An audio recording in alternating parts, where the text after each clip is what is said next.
Le grand dialogue. Sigi Kafoba. Le grand dialogue, l'émission de débat du studio Tamani sur votre radio. Sigi Kafoba. Le grand dialogue. Dégradation des routes au Mali, quelle explication? C'est le thème du grand dialogue de ce soir et nos invités sont Mamadou Nama Keïta, directeur national des routes, Jakaria Traoré du Forum des organisations de la société civile et Boubacar Bokoum, analyste politique. Je suis Mouhamadou Touré. Chers invités, auditeurs et téléspectateurs, bonsoir à tous et bienvenue. Le grand dialogue.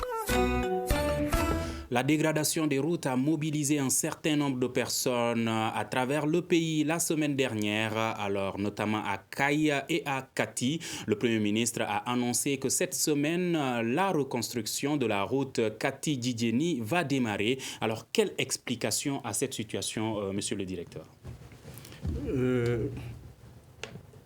Monsieur Touré, je vous remercie pour nous avoir invités à ce débat extrêmement important. Qui nous permettra sans aucun doute d'apporter des éclaircissements à tous les peuples maliens. Le projet de réhabilitation de la route Kati Kolokani-Djidjeni et même jusqu'à la frontière du Sénégal pour les faire partie des actions prioritaires de la politique nationale des infrastructures de transport adoptée par le gouvernement du Mali en octobre 2015. D'accord, on va revenir tout de suite à cela. Mais qu'est-ce qui explique autant de routes dégradées au Mali?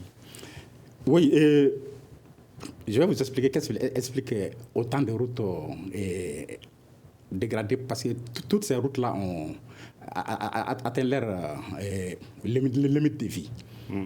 Et à partir du moment où les routes ont atteint leur limite de vie, nous pouvons intervenir du point de vue de l'entretien, mais ça ne suffira jamais. Il faudra aller à la réhabilitation en ce moment. Vous savez, une route, c'est comme un être humain a une seule différence, près que je vais vous dire. C'est ça que la route naît, fait sa vie, meurt, mais nous la régénérons. La seule différence avec l'être humain, c'est que quand l'être humain arrive au terme de sa vie, on ne peut pas régénérer. Voilà en gros toutes les routes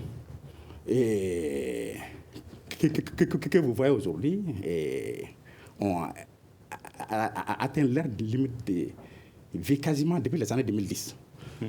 Nous sommes en train de travailler à un vaste programme et de réhabilitation et de construction d'autres routes aussi, parce que c'est la voie obligée pour faire régénérer ces routes-là. Et la réhabilitation de la route Kati Kolokani-Djidjeni jusqu'à la frontière après Kaï participe de cela. D'accord. Jakaria Traoré, vous de la société civile, comment pouvez-vous comprendre que les routes aient atteint leur limite d'âge depuis 2010 et que jusqu'à aujourd'hui, on est dans cette situation? Merci M. Touré pour nous avoir invités à ce débat, pour essayer d'apporter des informations à l'endroit des populations qui aujourd'hui sont meurtries et se posent toutes les questions que nous posons par rapport à nos routes. Aujourd'hui, nous nous posons encore la question sur cette question de planification. Comment toutes ces routes peuvent atteindre leur durée de vie, comme vient de le dire le directeur, et que des solutions ne soient pas trouvées en amont afin qu'elles n'atteignent pas ces durées de vie-là avant la dégradation extrême. Alors qu'on sait tous qu'une route dégradée ce sont des vies en danger. Une route dégradée, ce sont des questions d'approvisionnement des populations. Une route dégradée, ce sont aussi les questions de tension sociale. À Kati, l'année dernière, il y a eu ce problème. Aujourd'hui, à Kaï, il y a ce problème. Moi, il y a une voie que je pratique un peu plus souvent, c'est Ziegwa Sikasso, qui est une porte d'entrée du temps et temps de produits qui est aussi dégradé. Et toutes ces populations sont à l'attente de solutions et on se pose ensemble les questions. Pourquoi, dans la planification jusqu'à présent, ça n'a pas été anticipé? Le directeur a parlé de durée de vie. Moi, je me poserai la question sur aussi des questions de suivi. On a vu la route Bamako-Ségou. Est-ce qu'elle a atteint même sa durée de vie, sa durée de réception? Elle était déjà dégradée. Beaucoup de kilomètres ont été refaits. Donc, est-ce une question de durée de vie? Est-ce une question de qualité ou de suivi? Bon, on continue de se poser les questions. Boubacar Bokoum, quelle est votre analyse sur cette question? Non, je suis en phase avec les deux qui ont élaboré des stratégies peut-être différentes, mais avec des approches plus ou moins pertinentes des deux côtés. Mais il est important que je retienne surtout l'aspect de M. Diakaria qui parle de la planification. C'est vrai que l'État est défaillant dans la gouvernance de façon générale. C'est vraiment le problème du Mali aujourd'hui, c'est en termes de gouvernance. Maintenant, dans cette optique de gouvernance, la planification stratégique, elle tient un rôle important dans le système de la gouvernance d'une nation. Quand le directeur parle tout de suite de la vieillesse des routes, on aurait dû anticiper sur cette vieillesse. Je pense bien que depuis 1999, Alpha Oumar Konaré avait pensé qu'il fallait mettre des hauts fonctionnaires de défense au niveau des différents départements.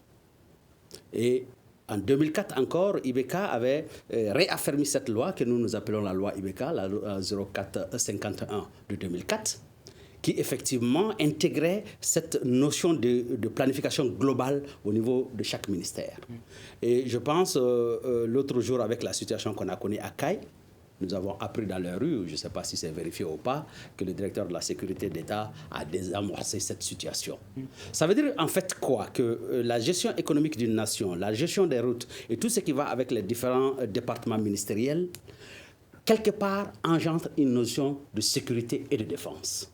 Et les hauts fonctionnaires civils et militaires au niveau des différents ministères aurait dû effectivement anticiper par rapport à la planification qui devrait prendre en compte toutes ces problématiques. À partir du 1er juin déjà de chaque année, tous les hauts fonctionnaires de défense doivent faire parvenir les rapports au Premier ministre, au cabinet de défense. Donc, toutes les incidences sécuritaires, économiques et politiques qui doivent engendrer le fonctionnement de leur département doivent être déposées au niveau de la primature, au niveau du cabinet de défense et de sécurité pour permettre d'anticiper sur ce genre de problèmes. Donc, il est aisé de comprendre aujourd'hui que cela a fait défaut. Aujourd'hui, le ministre des Transports ou celui des routes, ou je ne sais pas quelles sont les différentes appellations qui sont très changeantes, qui fait qu'effectivement, aujourd'hui, au lieu qu'il y ait une synergie d'action, on est plutôt dispersé et que la planification devient difficile en réalité. Parce que quand vous prenez le problème des routes, une route ne doit pas vieillir, alors qu'en amont, celui qui est chargé de la route ne sait pas que la durée de vie de cette route doit être peut-être de 10 ans et qu'évalué à 5 ans, on sait déjà qu'il y a un problème. Donc, anticiper une stratégie de planification qui va permettre d'aller au-delà.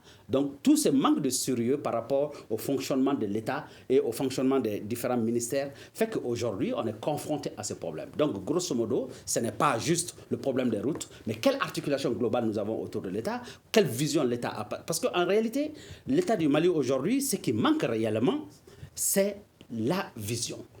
Il manque de vision parce que quand Ibeka a été élu, les gens avaient pensé qu'il y avait une vision autour de laquelle on convergeait, c'était de résoudre les problèmes économiques, de résoudre les problèmes du Nord et ainsi de suite. Maintenant, à cette vision théoriquement, il fallait ajouter un modèle. Ce modèle, il n'existe pas. Donc, le modèle qui doit sous-tendre cette planification et cette vision stratégique fait qu'aujourd'hui, pour concrétiser, on n'a pas de modèle. Donc, aujourd'hui, les statisticiens et les techniciens, par exemple, en économie, M. Traoré l'a dit tantôt, quand il parle de l'axe Zégoua, Bouaké ou je ne sais pas, la Côte d'Ivoire, ou l'axe Djidjeni, Kolokani jusqu'au Sénégal, le ministre des Finances, qui est assisté par son haut fonctionnaire, aurait dû comprendre qu'économiquement, cela est un grand manque à gagner pour l'État du Mali. Et quelles sont les ressources, comment il faut mobiliser les ressources. Ensuite, en ne faisant pas cette route, quel est le risque de stabilité qu'il fait sur les conséquences. Et on va y revenir tout de suite. Alors, Mamadou Nama Keïta, monsieur le directeur, les autorités maliennes et les différents services dont la Direction nationale des routes n'étaient-elles pas au courant de la limite de vie de ces routes depuis 2012 ou est-ce que c'est une situation qui a été négligée? Je vais vous parler un peu de plan de planification. C'est-à-dire, nous, les cadres africains, on s'est mis dans une position de non-confiance, même en soi-même. Moi, je vais vous dire, pour cette question de plan de planification, des indépendances à aujourd'hui, je vais vous dire ce qui s'est passé en matière de questions de planification dans notre secteur. D'abord, ça a commencé par des plans quinquennaux.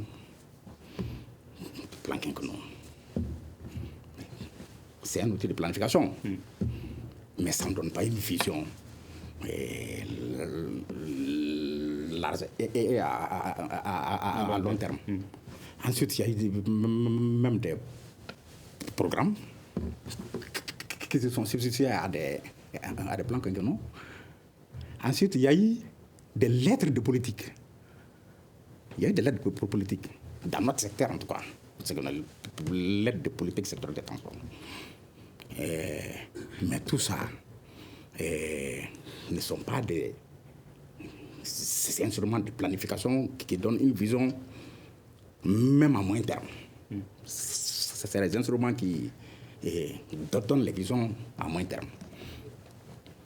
C'est fort de tout ça qui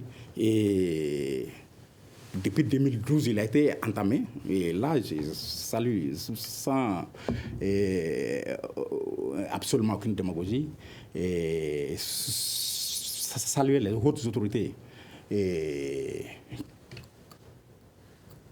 qui nous ont dicté cette ligne de conduite à aller à l'élaboration d'une politique nationale en matière de transport et d'infrastructure de transport, afin que nous évitons de revenir toujours sur les mêmes choses.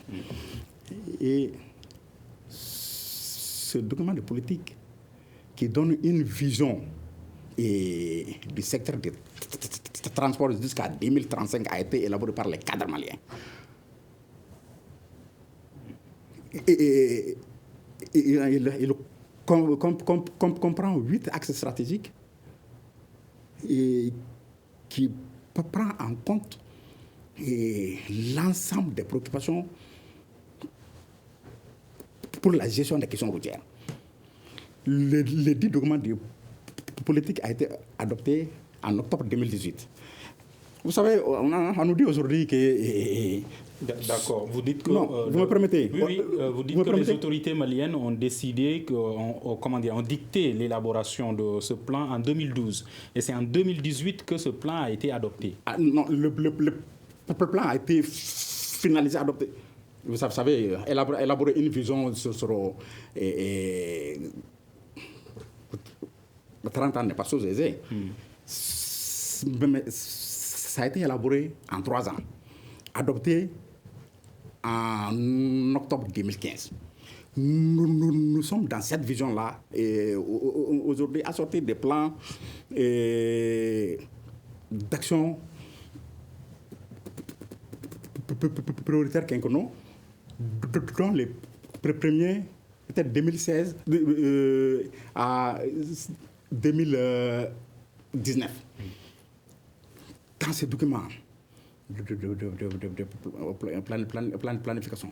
Vous ne pouvez prendre aucune route au Mali dont la réhabilitation n'est pas prise en compte. Oui, ça c'est sur les documents, mais dans les faits, aujourd'hui, depuis 2010, des routes dégradées et jusqu'à présent, les populations continuent à subir les conséquences de cette situation. Vous savez, les ressources auxquelles nous recourons n'existent quasiment plus. Pardon? Les ressources financières. Les ressources financières. Et les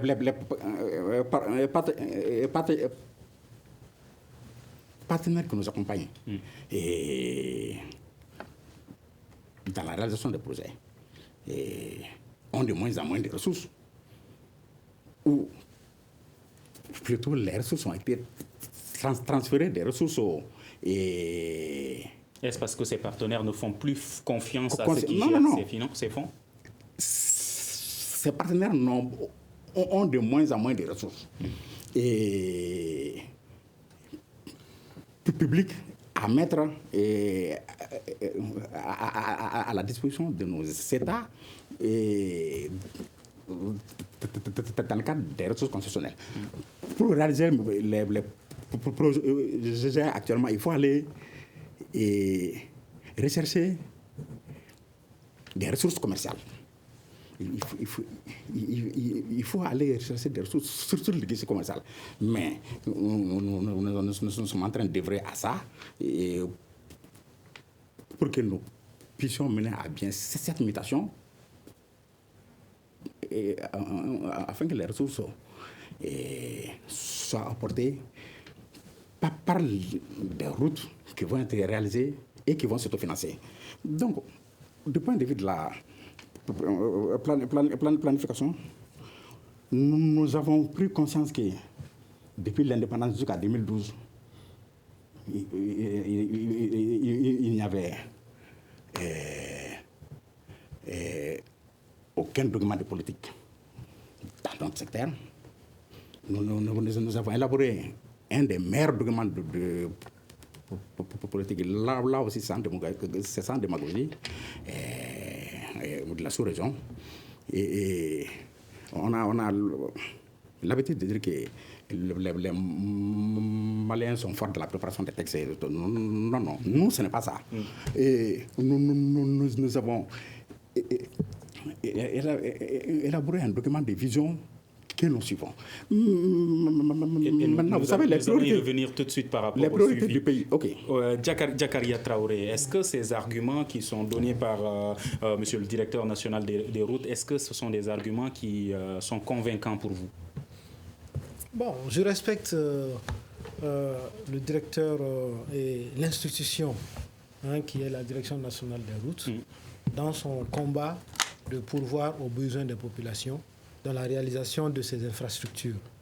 Mais, comme on le disait avant et pendant ce débat, la réalité est que aujourd'hui, les attentes sont là. Les populations meurent, les gens meurent sur les routes du fait de leur dégradation. Les questions d'approvisionnement en matières premières, en denrées alimentaires sont devenues très difficiles parce que les principales portes d'entrée de ces matières-là sont en très mauvais état. Est-ce que vous pensez qu'au-delà de la planification qui devrait servir d'anticiper la dégradation des routes, aujourd'hui, monsieur le directeur national des routes l'a dit, ces routes sont dégradées, ont atteint leur limite de vie depuis 2010. Est-ce que vous pensez qu'il y a une négligence dans la reconstruction des routes? Je dirais qu'on a constaté quand même qu'il y a des priorités qui ne sont pas forcément les priorités de nos populations. Cette même voie dont j'ai parlé, sur laquelle je vais revenir, Zégoua, Sikasso, Bamako, en 93-94, elle a été refaite jusqu'à Boukouni. Et dans les années 2010, elle a été reprise de Bamako à Sikasso. Mais le tronçon Sikasso-Zégoua n'a pas été repris. Donc c'est que la priorité n'était pas de refaire toute cette route, alors que, comme je le dis et je le répète encore, c'est l'une des principales portes d'entrée, d'approvisionnement de nos ressources pour permettre aux populations d'être dans de meilleures conditions. Nous avons vécu il n'y a pas longtemps aussi la situation du ciment. Hein? Le ciment qui est allé à 120 000 francs la tonne, et chacun y est allé de son commentaire, alors que personne n'a pu expliquer pourquoi cette surenchère. Ça traduit aussi la surenchère qui existe dans nos marchés, augmentant ainsi les difficultés du Malien moyen à se nourrir quand le commerçant dit qu'il y a rupture parce que les routes ne sont pas bonnes.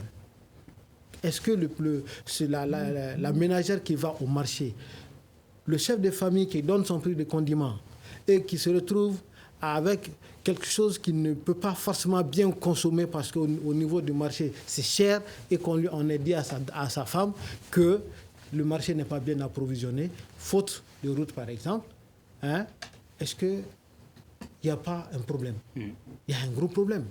Donc la planification qui devait anticiper ça n'a pas été faite. Les priorités sont aussi ce qu'elles sont. Tout de suite, en venant, j'ai emprunté la voie venant du boulevard de l'Indépendance pour ici. J'ai vu que la voie qu'emprunte le président de la République est revêtue totalement, pendant que des populations sont en train de mourir sur les routes, entre Didjeni, Kolokani jusqu'à la frontière. À Kati, tout près, c'était le même problème. Est-ce que c'est pas comme je l'ai dit, c'est une question de priorité? Le gouvernement a les moyens de sa politique quand ça l'arrange, mais il faudrait que nous, société, nous puissions dire qu'il faudrait qu'on priorise autrement, parce que c'est ça aussi la planification. Quelle est aujourd'hui... Je pose la question à monsieur le directeur avant de vous donner la parole tout de suite. Justement, vous parlez de ressources qui ont disparu. Il vient de le souligner tout de suite. Il y a des passages du président de la République, de certaines autorités maliennes qui sont souvent réhabilités. Alors, est-ce que ces passages sont plus importants que d'autres ou d'où viennent ces fonds qui permettent de réhabiliter ces routes? Vous savez, vous êtes en train de...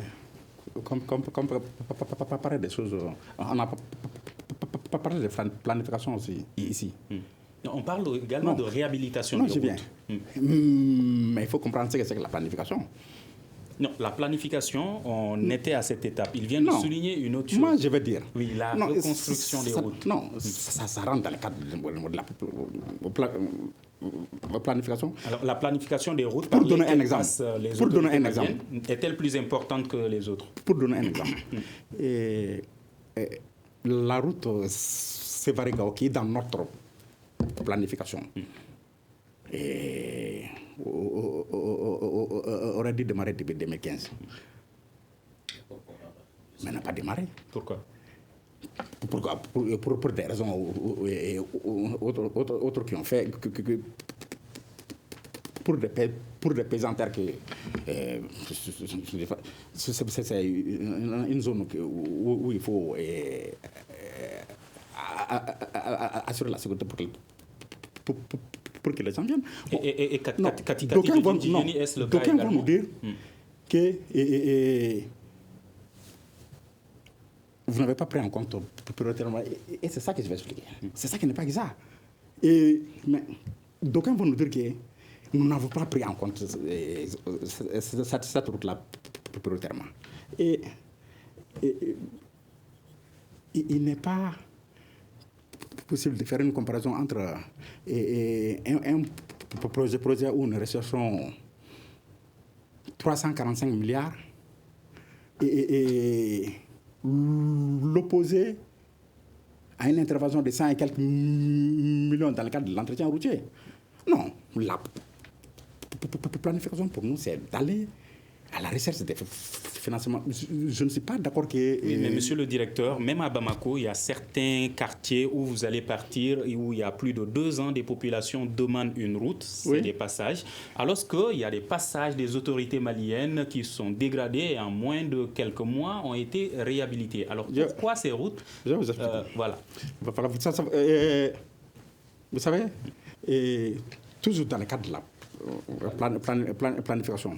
Nous avons fini toutes les opérations de transfert de compétences en matière routière. Et Je vais vous dire rapidement. Dans ces planifications, est-ce qu'il y a un aspect Non. qui est essentiellement consacré Oui. au passage des autorités maliennes? Oui, parce que les routes ont été réparties entre l'État. Quand nous prenons le cas du district de Mako dont vous parlez, sur 398 km de route à l'entrée de Mako, en tout. Et après le transfert effectif des compétences qui tirent de nos mains, qui tirent des mains de l'État, les attributions sur beaucoup de routes dont vous parlez là. Et l'État n'a les attributions que sur 56 km de route, qui sont les pénétrantes des routes d'intérêt national à Bamako. La route de Bamako qui vient à Gabou Touré, la route des Sebeninkoro qui passe par Dikroni, la route de Kakate qui passe par Samé, la route de Sego qui vient à la tour de l'Afrique qu'on est en train de construire, la route de Segaso aussi qui vient à la tour de l'Afrique qu'on est en train de construire. Mais ça, c'est les routes d'intérêt national dont l'État a les attributions aujourd'hui. Toutes les autres routes là. Ça, c'est depuis quand? Nous avons fini complètement la dévolution des attributions routières, y compris les derniers actes en mars 2018. Est-ce que la route de Sebeninkoro a été incluse sous IBECA? La route de Sebeninkoro est une route d'intérêt national qui rentre dans le cadre des attributions de l'État. Mais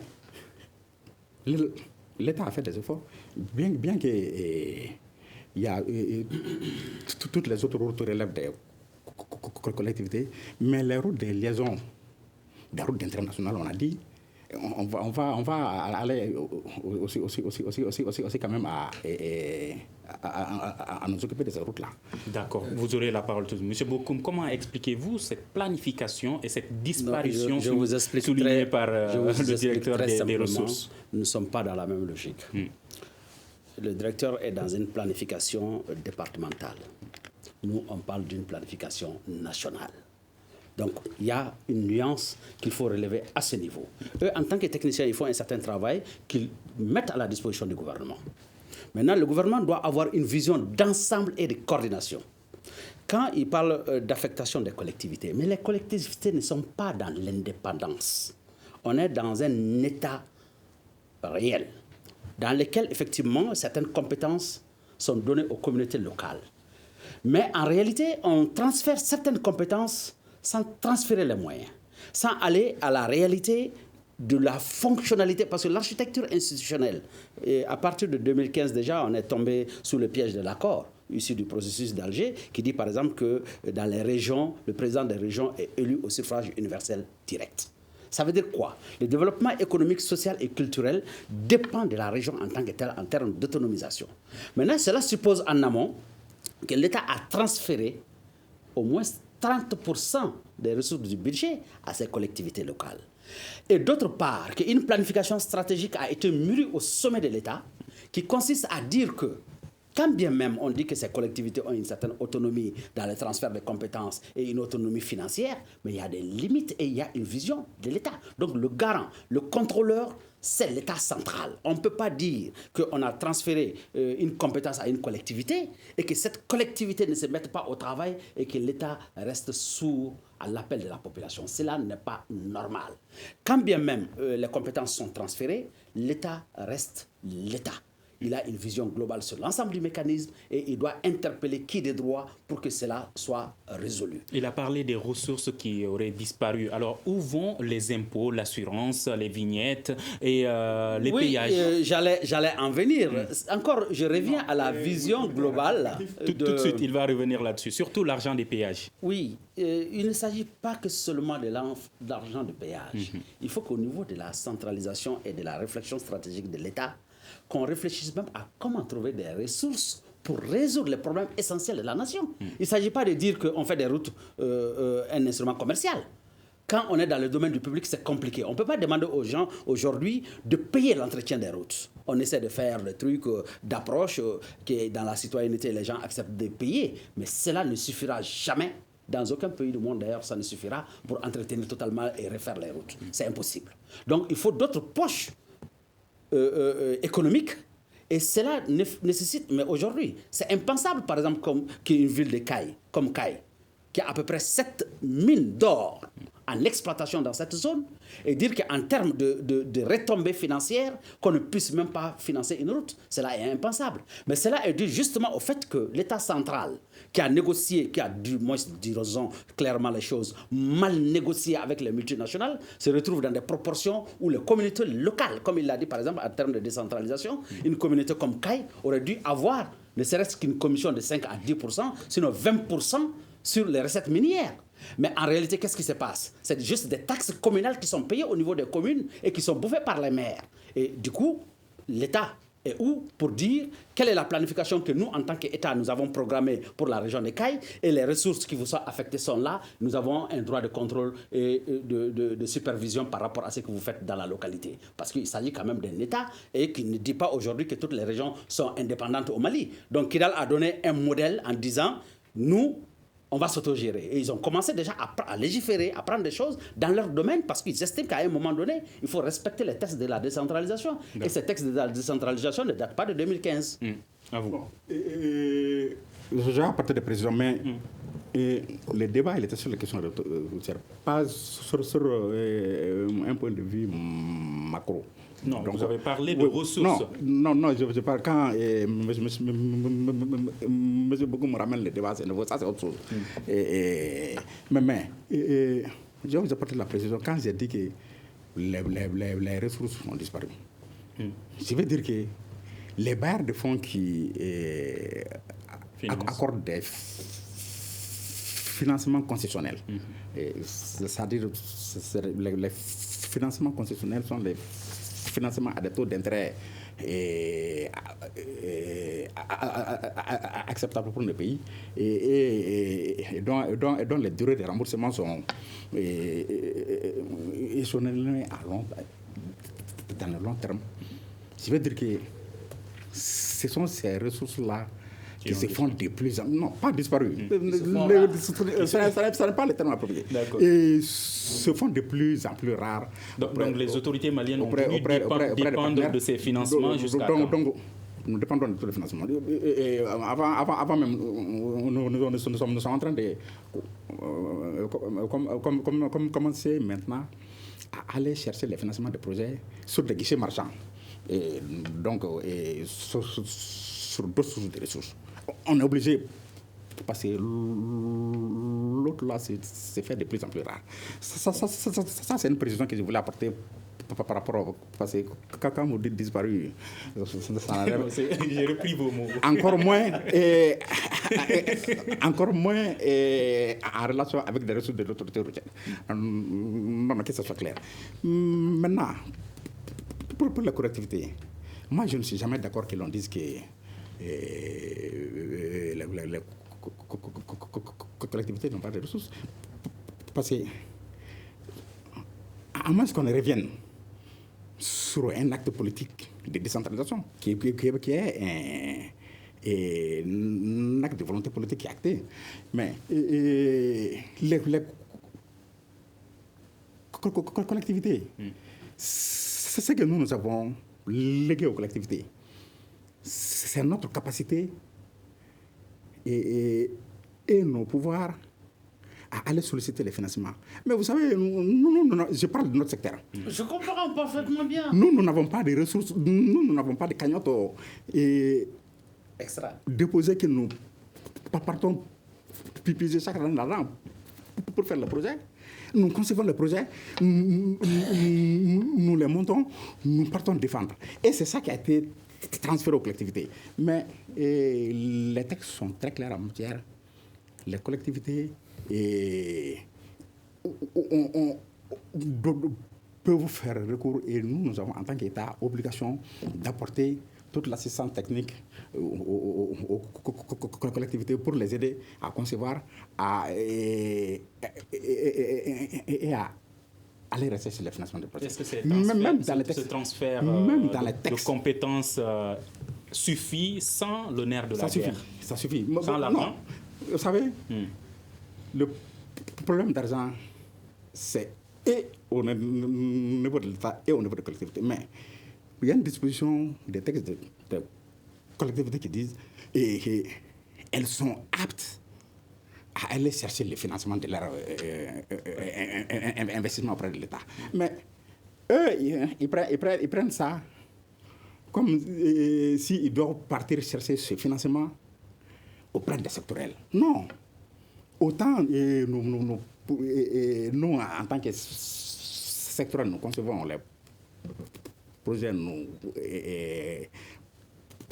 partons et rechercher le financement. C'est cette attribution qui a été transférée aux collectivités. Mais doivent aller rechercher ces fonds. Nous les appuyons dans ce sens. Nous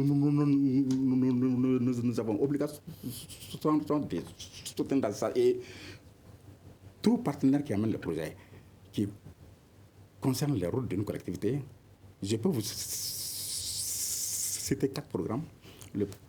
À Bamako, il y a 2 programmes. Le Papa Doubo, il y a un projet de l'AFD qui vient quand les partenaires viennent et qui doivent intervenir sur les routes des collectivités. Nous les orientons, nous refusons d'assurer la maîtrise d'ouvrage de ce projet. Nous mettons les collectivités dans leur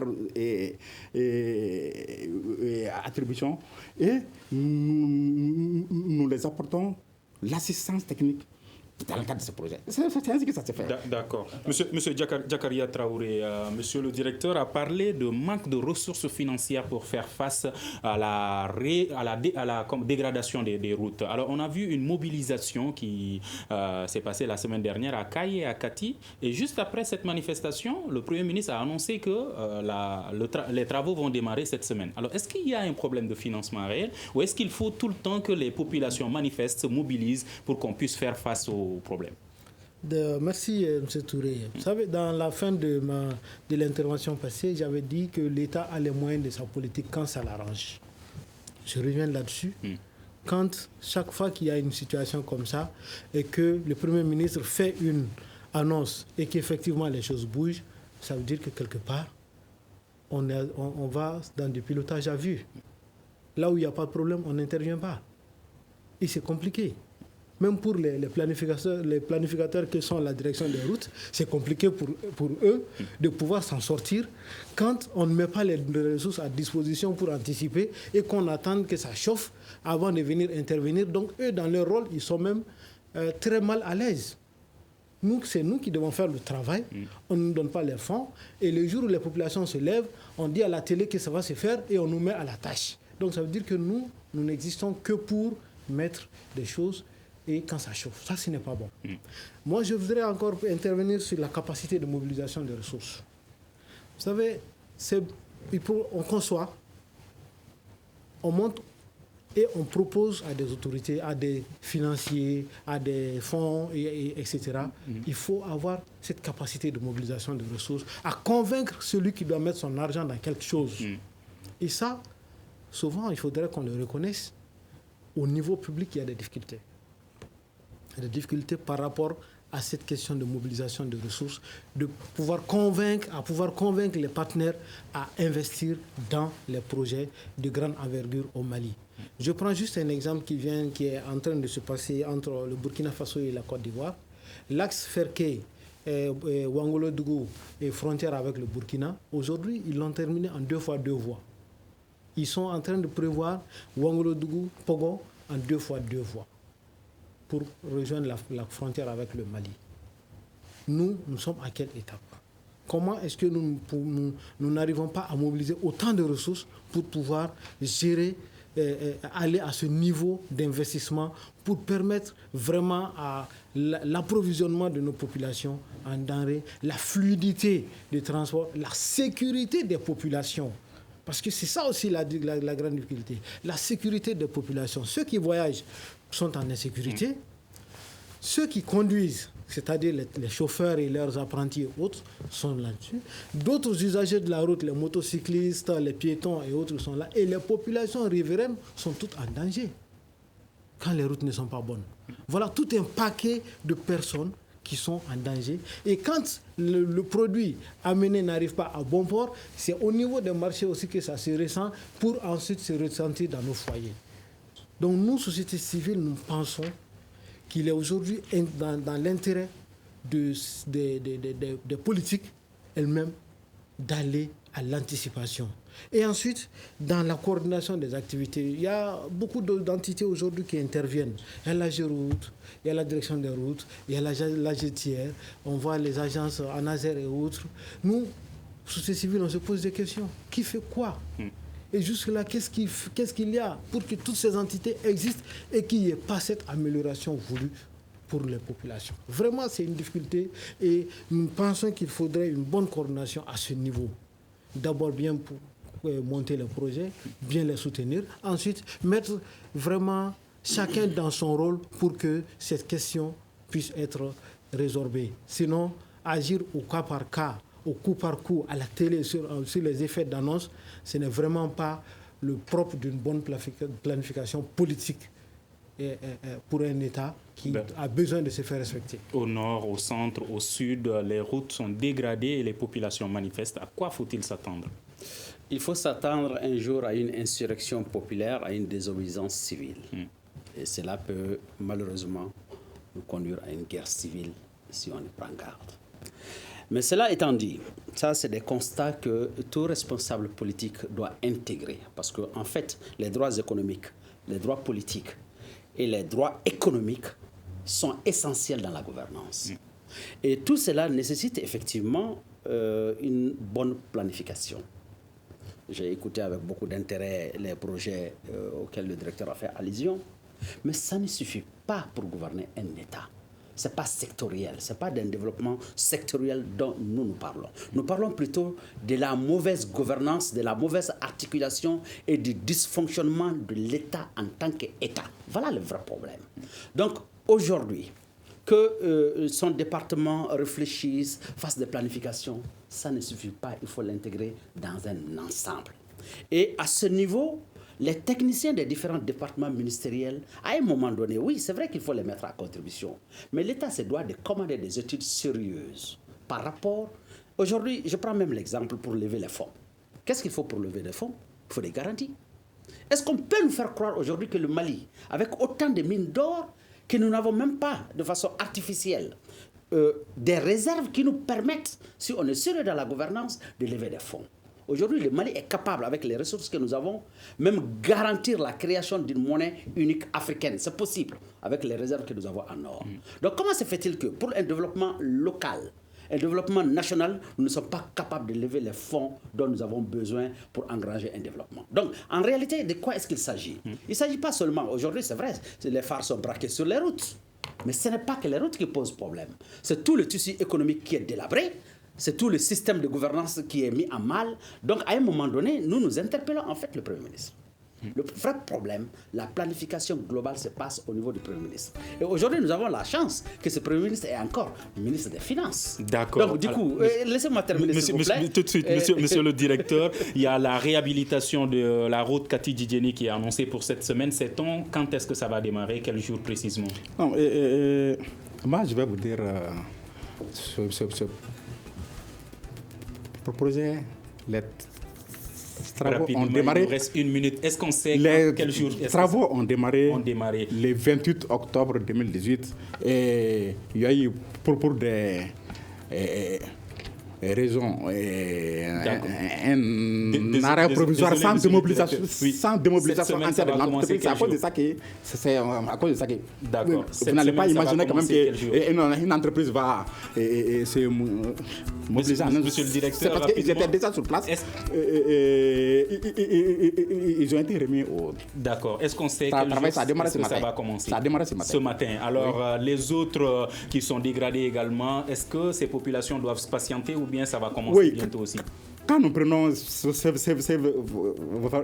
Varegao nous à Kidal, nous avons, malgré les problèmes que nous avons dans la zone, il y a une barre de fonds qui a accepté de nous accompagner, la Banque africaine. D'accord. Et une dernière question, quelle est la durée de vie d'une route au Mali? Nous réalisons maintenant des routes de durée de vie de 20 ans minimum. Avant l'adoption de la politique, c'était 7 ans. Merci Mamadou Nama Keïta, directeur national des routes, Jakaria Traoré du Forum des organisations de la société civile et Boubacar Bokoum, analyste politique à la régie vidéo et audio, Nouhoum Djiré et Peting Diarra. Je suis Mohamedou Touré. À demain pour un prochain numéro du Grand Dialogue. Merci. Le Grand Dialogue. Sigi Kafoba. Le Grand Dialogue, l'émission des débats du studio Tamani sur votre radio. Sigi Kafoba. Le Grand Dialogue.